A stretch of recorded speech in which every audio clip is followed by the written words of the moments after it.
Hey, this is Ross Nickerson, and thanks very much for joining me here on your video lesson today. This lesson is going to be on sliding into chord shapes.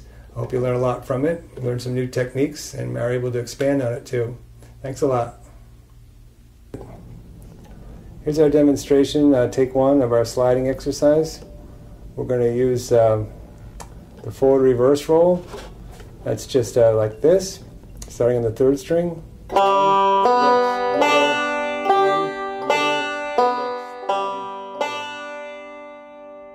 Forward reverse roll. One more time.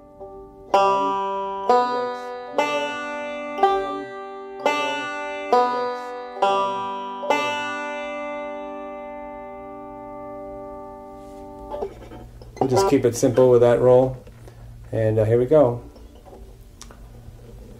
Sliding from the second fret, I kind of grab the whole chord position here, or I'm kind of in it loosely, and as I slide in, I just drop my fingers into the chord.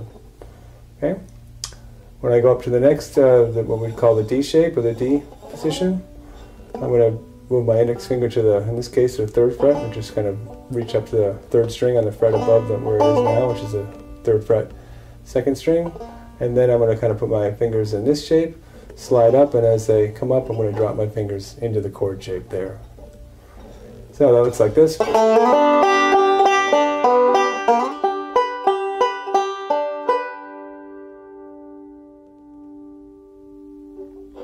Okay, and I'm just going to keep repeating that shape, only, or that move, I guess you'd call it, only use it on the C chords and the D chords, which would be.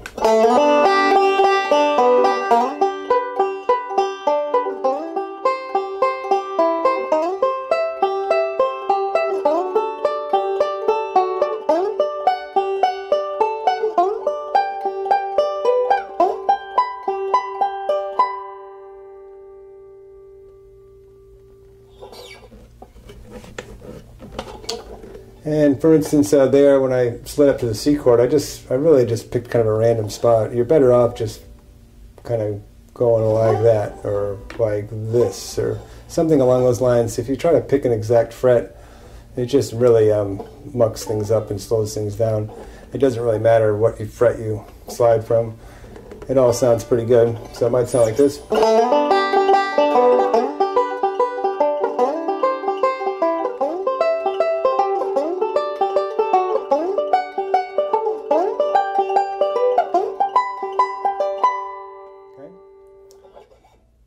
So that's just an exercise of just using the G, C, and D chords. It can be used everywhere in every chord progression. I mean, you can go.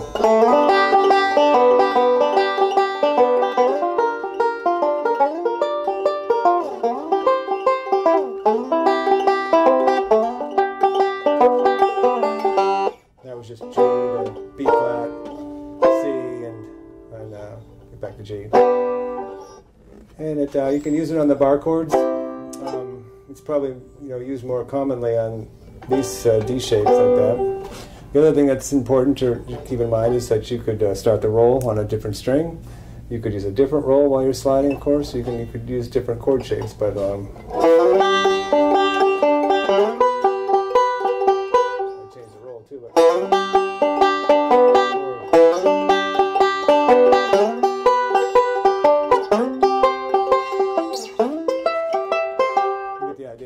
It doesn't really, the concept works in a lot of different places. More of a forward roll there. Or you could do a forward backward, which is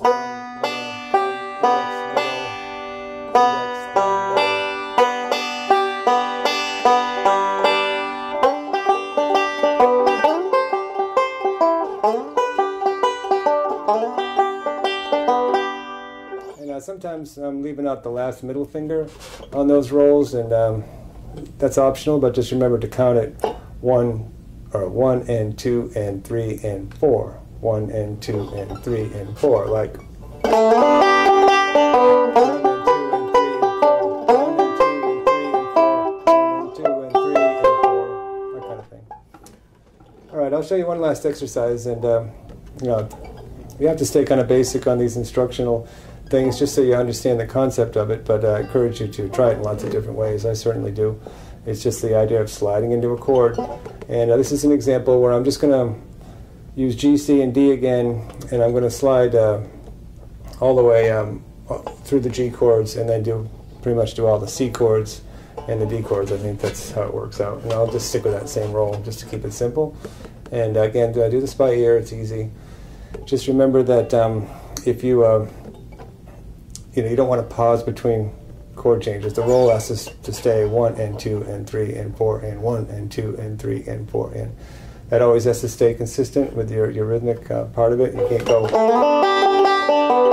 Let me think about that for a second. What's the next chord? Can't do that. So it's got to stay steady. Go slow enough where you can keep it steady. And if you aren't good enough at changing the chords yet, the way you learn to do that is to stop picking and to go.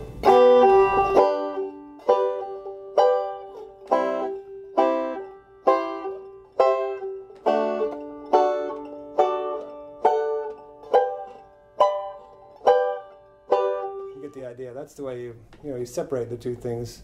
Work on the left hand. The roll should be easy enough for you to play, which just even if you don't know it already, even with it's a little bit of practice.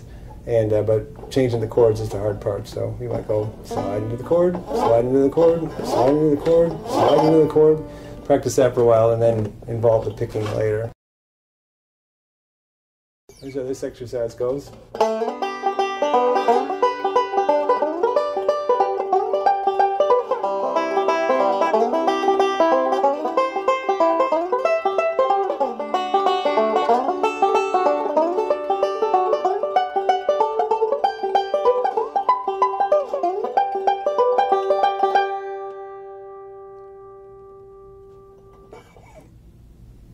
At one point in that exercise, I actually kind of did a backward slide, but I think in some of the notes I made in the pre-article to this video, I mentioned as long as you're going that way, you might as well slide into it, and as long as you're going down, sometimes you like to slide down. Those things kind of, at this point, happen just kind of naturally or intuitively as I play, but again, it's not the kind of thing that you really can learn from tablature. You just learn it from practicing doing this, and you get the hang of it, and you have some fun with it, and sometimes you slide up, and sometimes you slide down, and sometimes you use this roll, and sometimes you use that roll, and sometimes you slide from that fret or some other fret, but you get the idea. It doesn't have to be exact. It just needs to have some fun with it. Slide and slip around. The chords to that last bit were G,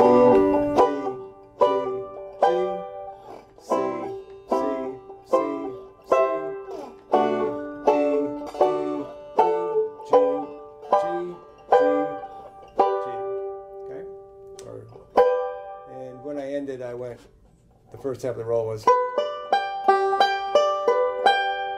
that's the first measure of that there, and then the last roll I played was or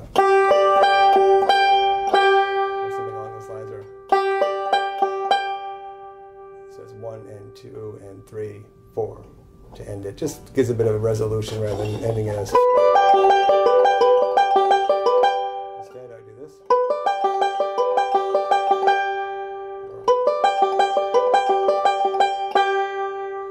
It kind of ends the little exercise. And again, this is an exercise. You can use this on any chord and any chord progression and have lots of fun with it. Well, thanks again for joining me on this video. It's been a lot of fun teaching and playing. Hope you get a lot from it. Hope you're having a really good experience with your banjo picking these days. And thanks again. All the best.